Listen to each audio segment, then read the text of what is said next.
So hey guys, welcome back to another video of perfect world and I hope कि तुम लोग बहुत ही ज्यादा अच्छे और मजे में होगे। वीडियो में आगे बढ़ने से पहले कहना चाहूंगी कि अगर इससे पहले का एपिसोड अभी तक चेकआउट नहीं किया है तो क्या कर रहे हो यार, जाओ और जाके इसे देख लो, वरना यहाँ तुम्हें इस कमाल के स्पेशल एपिसोड में कुछ भी समझ नहीं आने वाला। और अगर तुमने देख लिया है तो बिना किसी देर के आज के इस कमाल के एपिसोड को शुरू करते हैं, पर उससे पहले थोड़ा सा प्रीवियस एपिसोड को जान लेते हैं। सो होमीज, जैसे कि हमने लास्ट एपिसोड में देखा था जहाँ पे शीहा का सामना उस बैटलफील्ड में काफी सारे लोगों से हो जाता है जिन्हें मारकर वो मेरिट पॉइंट्स को कलेक्ट कर रहा था। इस दौरान वो एक फॉर्मेशन मास्टर को मार देता है, जिसके चलते जो अनडाइंग इमोर्टल्स को यहाँ पे समन करने वाला जो फॉर्मेशन था वो पूरी तरीके से कमजोर पड़ जाता है। अब यहाँ पे हम देखते हैं कि एक बंदा आता है जो कि फॉरेन रेलम का एक ड्रैगन स्लेयर है, जो कि आते साथ यहाँ पर शीहा के सामने काफी सारे अपने बंदों को छोड़ देता है, लेकिन शीहा उन सभी को चुन चुन के मारता है। और फिर ये देखकर उस ड्रैगन स्लेयर को काफी गुस्सा आता है, तो वो शीहा के ऊपर एक तगड़ा वाला अटैक कर देता है। लेकिन तभी यहाँ पर डीमन हंटर आते साथ ही उसको अच्छा खासा सबक सिखाता है। अब यहाँ पे फ्रस्ट्रेट होते साथ ही वो ब्लड फ्लावर को भी यहाँ पे एक्टिवेट कर देता है, लेकिन विलो लीफ की मदद से शीहा उसे भी डिस्ट्रॉय कर देता है, जिसके इम्पैक्ट से काफी सारे फॉरेन रेलम के कल्टीवेटर्स मारे जाते हैं। ये देखते साथ ही जो ड्रैगन स्लेयर था वो अपने सारे लोगों की पावर का यूज करते हुए जो अनडाइंग फॉर्मेशन था उसे वापस से रिवाइव करना शुरू कर देता है और कहता है कि अब यहाँ पर हमारे अनडाइंग इमोर्टल्स आकर ही इन लोगों को अच्छा खासा सबक सिखाएंगे। और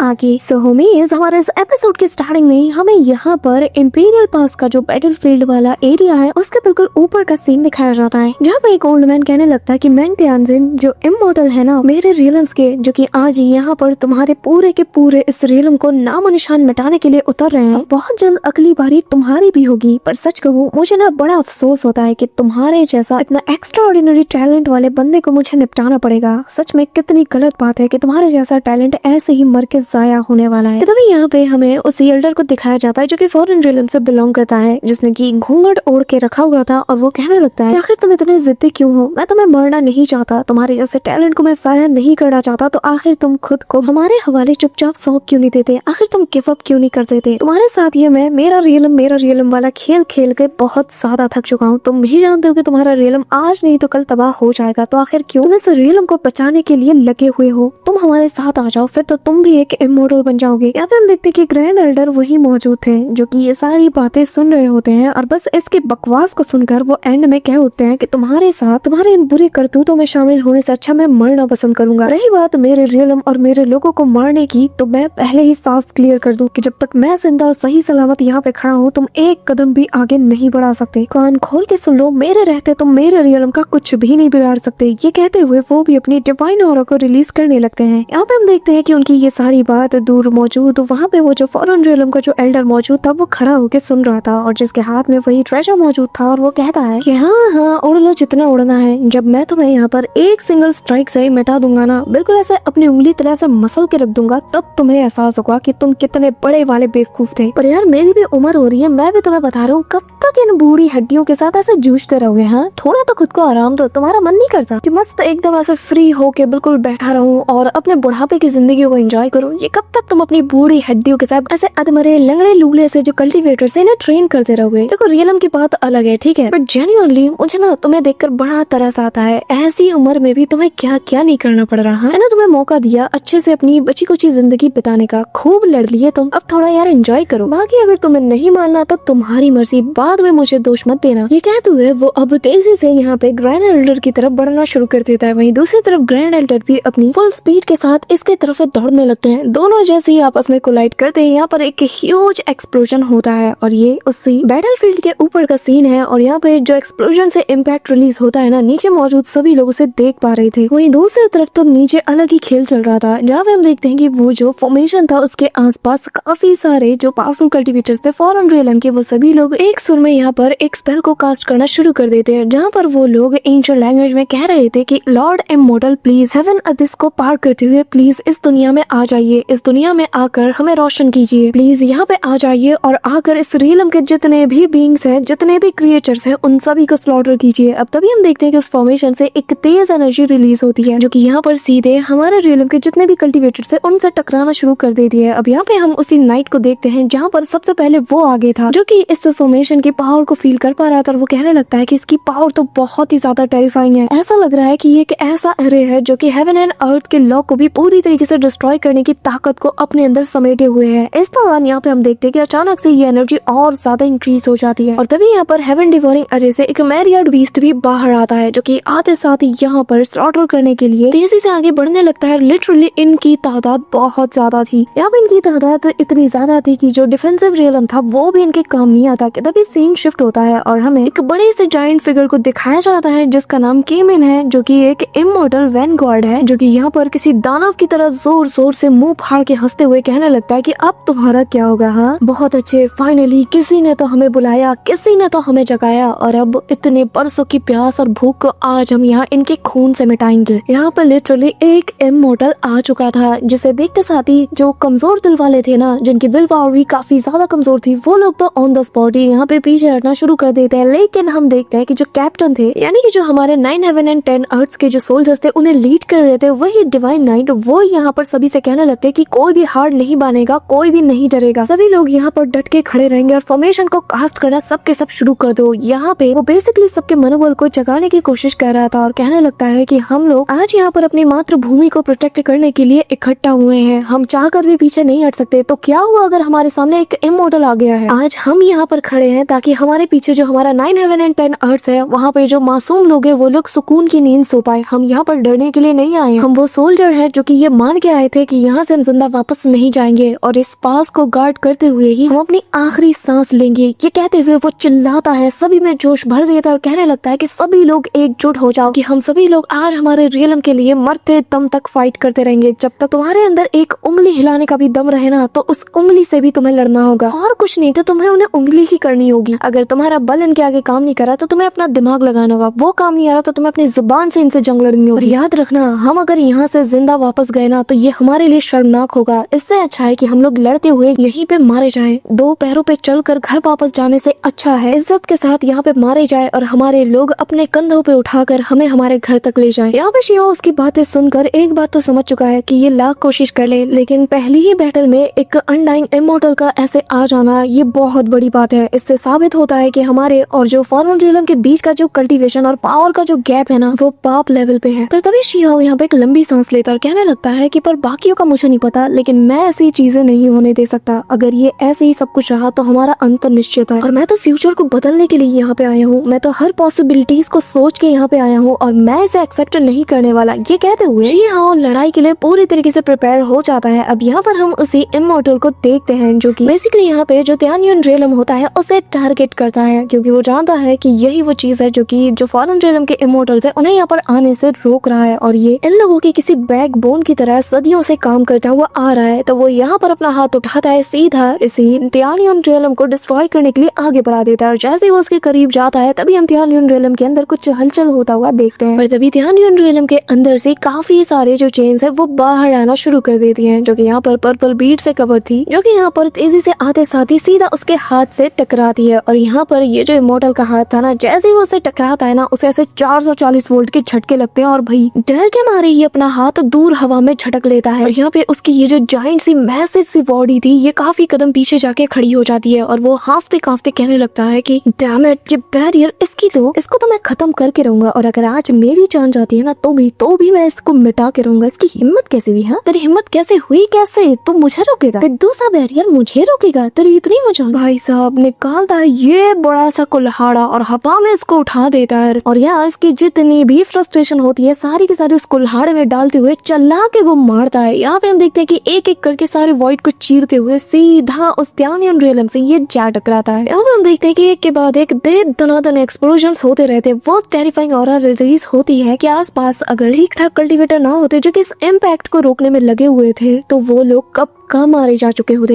यहाँ पे हम देखते हैं कि हमारा जो त्यानियन डिफेंसिव रियलम था ये ऐसे ही मार खा के शांत रहेगा। हाँ बच्चा समझ रखा है ना बेटा ना। यहाँ पे हम देखते हैं कि वो भी घुमा के एक अटैक करता है जो कि सीधा इस इमॉर्टल के पेट से जा टकराता है जिसके चलते इसकी बोलती बंद हो जाती है और यहाँ पे एक बहुत बड़ा एक्सप्लोजन होता है जिसके चलते आसपास की जितनी भी चीजें थी वो ऑन द स्पॉट वहीं पे कोलैप्स कर जाती है, इंक्लूडिंग वो जाइंट सा जो इमॉर्टल को समन करने वाला फॉर्मेशन था। अचानक से ये भी ठंडा पड़ जाता है। यह नजारा देखकर शियाओ खुद खुद भी काफी ज्यादा शौक था। और यहाँ पे हम फॉरेन रियलम के उसी एल्डर को देखते हैं जो कि यहाँ पर ग्रैंड एल्डर से ऊपर हवा में लड़ने में बिजी था। जब वो अपने उस आर्टिफैक्ट को देखता है ना तो इससे भी यकीन नहीं होता और वो कहने लगता है कि क्या आखिर ऐसा कैसे हो सकता है, ये तो नामुमकिन है। अब हम देखते हैं कि वो वापस से इसका यूज करना शुरू कर देता है क्योंकि इनके पास इमोटल्स की कमी थोड़ी है। लेकिन तब तक नीचे हम देखते हैं कि ऑलरेडी बैकअप देने के लिए फॉरेन रियलम से दूसरा कल्टीवेटर आ चुका था जहाँ पे स्पेस में बहुत से रिपल्स अपीयर होते हैं और तभी एक जोरदार क्रैक के साथ यहाँ पे एक जाइंट सा पर्पल कलर का स्कल बाहर आता है जिसके अंदर इनका एक बहुत ही पावरफुल कल्टीवेटर मौजूद था जिसका नाम किंग वू है। और जिसके आते साथ यहाँ पर माहौल एकदम गर्माना शुरू कर देता है। जो फॉरेन रियलम के कल्टीवेटर थे जो लिटरली यहाँ पर अधमरी हालत में पड़े हुए थे, अचानक से इन सब में जोश आ जाता है। वो कहने लगते हैं कि फाइनली हेवनली किंग वू आ चुके हैं, हेवनली किंग वू आ चुके हैं गाइस। और सभी लोग ना ऐसे चीयर कर रहे थे, किंग वू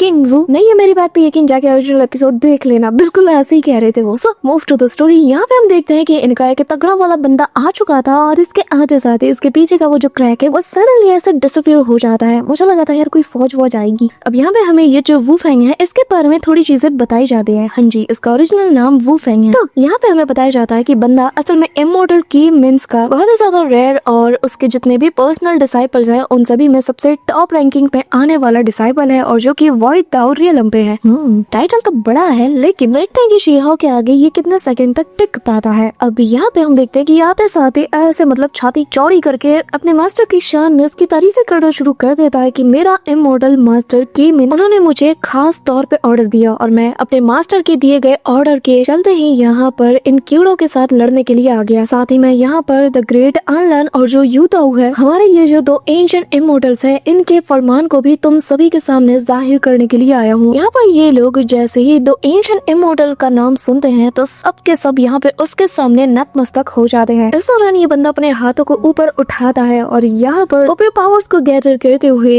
एक बहुत बड़े से पोर्टल को भी बनाने लगता है। और यहाँ पर जैसे ये नजारा बाकी सब देखते हैं तो वो शॉक्ड हो जाते हैं और तभी सभी लोग यहाँ पर और ज्यादा रिस्पेक्ट के साथ कहने लगते हैं कि हम यहाँ पर दो एंसेस्टर के दिए गए फरमान का वेलकम करते हैं। सभी लोग एक सुर में ये बात रट्टा लगाए जा रहे थे। यहाँ तक कि हम देखते हैं कि इनका जो जनरल था वो भी यहाँ पे उसके सामने घुटना के बल आ जाता है और हाथों को जोड़ते हुए कहने लगता है कि हेवनली किंग वू, आपके यहाँ आने से हम काफी ज्यादा प्राउड फील कर रहे हैं और काफी ज्यादा पॉजिटिव भी, लेकिन हमारे जो इमॉर्टल कीमून है उनके सामने जाने की हमारी औकात नहीं है, इसलिए हम चाहते हैं कि आप प्लीज प्लीज हम सब की तरफ से उन्हें ग्रीट जरूर कीजिएगा। अब यहाँ पे हम देखते हैं कि ये बंदा यानी कि वू फेंग वो अपना काम करके जाने वाला होता है। बेसिकली वो यहाँ पर अपने पावर्स को गैदर करते हुए एक पोर्टल को बना देता है जिसके चलते उसके अंदर से एक जायंट सा स्कल बाहर आता है जो कि 9 हेवेंस का ट्रू इमॉर्टल स्कल है जिसे कि समनिंग अल्टर भी कहा जाता है। अब गाइस अगर तुम्हें एक पर्टिकुलर वीडियो चाहिए ना, ये जो शीहाओ जिस भी आर्क में इस वक्त ट्रैवल कर रहा है और 9 हेवन एंड 10 अर्थ और जो फॉरेन रियलम के जो कल्टीवेटर्स हैं और इनके साथ जो एंशिएंट बैटल का जो भी किस्सा कहानी रहा है, अगर तुम वो सब कुछ भूल चुके हो, तुम्हारे दिमाग की ऐसे पत्ती गुल हो चुकी है और तुम्हें कुछ भी याद नहीं है, लेकिन अगर तुम चाहते हो कि तुम्हें छोटा सा रिकैप मिल जाए जिसके चलते तुम 100 से 150 एपिसोड का ऐसे क्विक रिकैप देख के परफेक्ट वर्ल्ड की ये स्टोरी जो फिलहाल के लिए सर के ऊपर से जा रही है, इसे अगर और अच्छे से अंडरस्टैंड करना चाहते हो तो कमेंट में इसके बारे में जरूर बताना। तो मैं तुम लोगों के लिए एक सेपरेट डिटेल वीडियो जरूर लाऊंगी कि हमारा ये जो डोरा द एक्सप्लोरर है दूंगा का यानी कि शीहाओ जो कि हर दूसरे नए एपिसोड में अलग अलग जगह जाता रहता है, आखिर इसका मोटिव क्या है और अब तक जो स्टोरी चलती आ रही है कहाँ से लिंक्ड है, ये सब कुछ तुम्हें उस सेपरेट वीडियो के जरिए से पता चल जाएगा। तो अगर तुम्हें जाना है तो कमेंट में दबा के यस जरूर लिखना। Okay so move to the story. यहाँ पे हम देखते हैं कि जैसे ही ये जो समनिंग अल्टर यानी कि जो एक पर्पल कलर का जायंट सा स्कल है, जैसे ही यहाँ पे आता है ना भाई साहब, इसकी जो टेरिफाइंग ऑरा दूर दूर से लोग इसे फील कर पा रहे थे कि तभी वो फेंग इसके करीब जाता है। इसके हाथों में अपने मास्टर की दी गई थोड़ी सी सोल एनर्जी होती है जिसके जरिए से ही यहाँ पर वो इस स्कल को कम्प्लीटली एक्टिवेट कर पाएगा। तो वो उसे ले जाते हुए सीधा इसके सामने से थ्रो कर देता है और जिसके चलते यहाँ पे ये स्कल कम्प्लीटली ग्लो करने लगता है। इसकी दो आंखें भी ग्लो करती है और धीरे धीरे करके स्कल के अंदर जो भी ऑरा थी वो यहाँ पर डिसॉल्व होते साथ ही उसके ऊपर मौजूद वो जो एंशिएंट एंसेस्टर जो था ना इनका, उसकी जो सोल की पावर थी वो धीरे धीरे करके स्कल की पूरी पावर को अब अंदर से डिसॉल्व करते हुए अपने अंदर इसे समा लेती है, जिसके चलते यहाँ पर एनलैन और यूटू का एक बहुत बड़ा सा फरमाननामा आ जाता है जो कि देखने में काफी ज्यादा बड़ा था। और धीरे धीरे जैसे ये खुलता जाता है इसके अंदर जो भी फरमान थे जो कि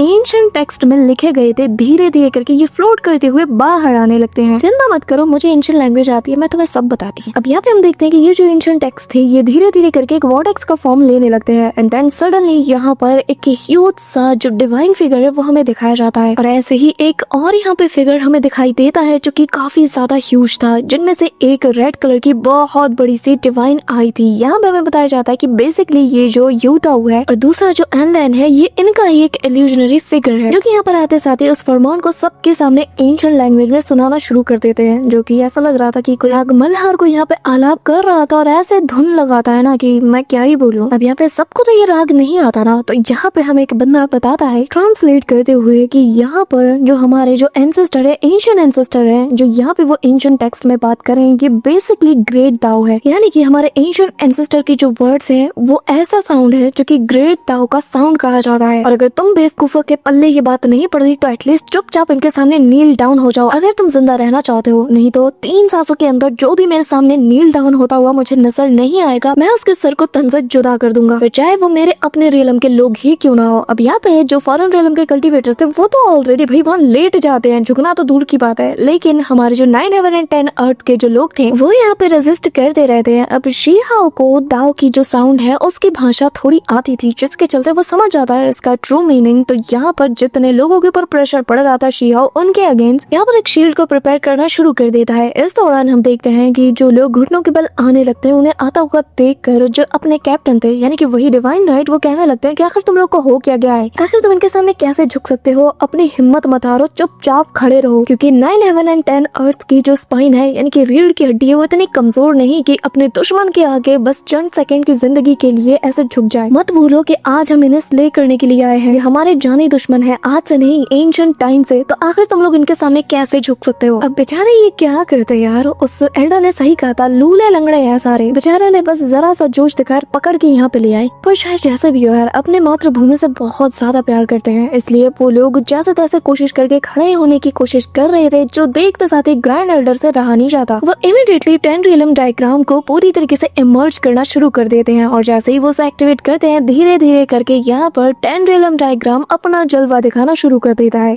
इसी के साथ ग्रैंड एल्डर यहाँ पे उसे कहने लगता है कि हमारे रियलम को प्रोटेक्ट करो और जितने भी ये डिस्ट्रक्टिव ऑरा है इसे सप्रेस करो। अब यहाँ पे हम देखते हैं कि ये जो इनका दूसरा एंसेस्टर था यानी कि वही यूताऊ, यहाँ पर उसकी वो जो डिवाइन आई थी ना, उसके अंदर से काफी अमाउंट में डिस्ट्रक्टिव ऑरा बाहर निकलने लगती है, जो कि यहाँ पर ये जो 10 रियलम डायग्राम के जो बड़े बड़े यहाँ पे माउंटेन्स थे, जो कि बेसिकली यहाँ पर डट के खड़े थे ताकि यहाँ पर अपने रियलम को बचा सके, यहाँ पर उनके ऊपर बहुत तगड़ा वाला इम्पैक्ट पड़ रहा था। अब ग्रैंड एल्डर भी इनकी थोड़ी बहुत भाषा को समझ पा रहे थे, लेकिन यहाँ पे तभी शीहाओ अपीयर हो जाता है और यहाँ पे शीहाओ थोड़ा बहुत ही हल्का फुल्का समझ पाता है, और अब तक की सारी समझ लगा कि वो उनका फुल ट्रांसलेशन अभी तक समझ नहीं पाया। तो यहाँ पे वो आते साथ ही ग्रैंड एल्डर से पूछने लगता है कि ग्रैंड एल्डर क्या आप बता सकते हैं कि आखिर ये लोग क्या कह रहे हैं, क्या आपको इनकी लैंग्वेज कम्प्लीटली समझ आ रही है। जिस पर ग्रैंड एल्डर बताने लगते हैं कि मेरी उम्र हो रही है और मैं फिलहाल के लिए अपनी करंट की कल्टीवेशन के हिसाब से बस कुछ हिस्सा ही इसका ट्रांसलेट कर पाया हूँ और उसे समझ पाया हूँ, और जितना मैं समझ पाया हूँ उस हिसाब से ये लोग बहुत बड़ी प्लानिंग करके यहाँ आए हैं। फिलहाल के लिए वो लोग हेवेंस के पावर और जो हेवेंस कर्मा है वो हेवन एविस के साथ इन सभी के ऊपर डिस्कशन कर रहे हैं। ऐसा लग रहा है कि जैसे वो किसी चीज पर सवाल उठा रहे हैं। मैं जानता हूँ कि ये दोनों फॉरेन इमोर्टल जाइंट्स हैं और जिनकी ताकत बहुत ही ज्यादा अजीम है, लेकिन मैंने कभी भी इमेजिन नहीं किया था कि इनकी जो ताकत है, इनकी कल्टीवेशन लेवल इतने ज्यादा प्रोफाउंड रियलम तक पहुंच जाएगी, यानी कि ये इतने ज्यादा ताकतवर बन चुके हैं कि खुद से ही ग्रेट दाओ को कन्फ्रंट कर सकते हैं। यहाँ पर तभी एल्डर बिल्कुल चुप हो जाते हैं, क्योंकि आगे का नजारा जो कुछ भी वो इनकी बात से फील कर पाए हैं, उनकी हिम्मत नहीं हो रही थी कि वो शीहाओ को इसके बारे में एक्सप्लेन कर पाए। तभी यहाँ पर एक तेज एनर्जी रिलीज होती है जो कि आसमानों में जाते साथ ही एक